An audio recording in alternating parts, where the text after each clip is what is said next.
রাজনীতির কি এই বড় নাম হলো? এত এত কষ্ট করছে, সে তো কোনো খুনি না, তার ছোটখাটো মামলা, তাহলে কেন ছাড়লো না? কেন ছাড়লো না? কেমন আছে তোমার কাকা?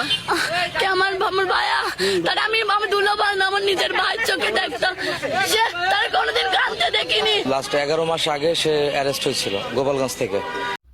সর্বপ্রথম আমি আমার রবের কাছে শুকরিয়া আদায় করি আলহামদুলিল্লাহ, যে এই ধরনের অপরাজনীতির ভিতরে আল্লাহ আমাকে ঢুকেন নাই, এই জন্য আলহামদুলিল্লাহ।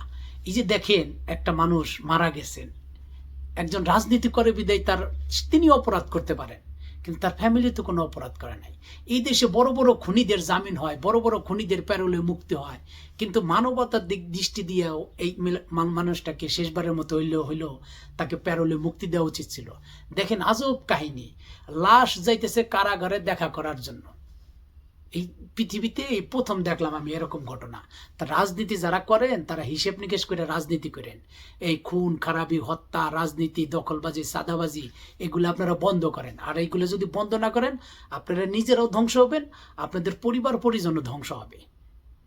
কিছুদিন আগে মানুষ 17 বছর মানুষ দেশ চালাইছে, তাদের দাপটে থাকা যায় না। কিছুদিন আগে 17 বছর মানুষ পলাইছিল, তাদের কোনো হুদিশও ছিল না। কিন্তু মানুষের থেকে কি শিক্ষা নিছে? আওয়ামী লীগ সরকারকে যে পরিবর্তনের জন্য এই দেশ থেকে তাড়ানো হয়েছে, সেই পরিবর্তন কি হয়েছে?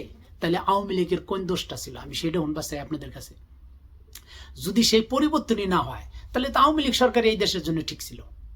এই দেশের মানুষ যেরকম, আওয়ামী লীগ সরকার ঠিক ওইভাবে এই দেশটা চালাইছে। আজকে আপনারা এই যে সেই খুন খারাপি, চাঁদাবাজি, সেইগুলোই করতেছেন, তাহলে পরিবর্তন তো হয় নাই এদেশের। সি সি সি সি সি আপনারা রাজনীতি করেন, আপনাদের বিবেক বুদ্ধি কি কুত্তাই খাইছে? কুত্তাই মুখ দিছে আপনাকে বিবেক বুদ্ধির উপরে? রাজনীতি করবেন দেশ এবং দেশের মানুষের জন্য, আপনারা রাজনীতি করতেছেন সন্ত্রাসী রাজত্ব কায়েম করার জন্য, দখলবাজির জন্য। এটা কোন রাজনীতি? আল্লাহু আকবার। আল্লাহ আমার দেশ এবং দেশের মানুষকে হেফাজত করুক, হিদায়ত করুক এবং সঠিক পথে আসার তৌফিক দান করুক। আমিন। আসসালামু আলাইকুম।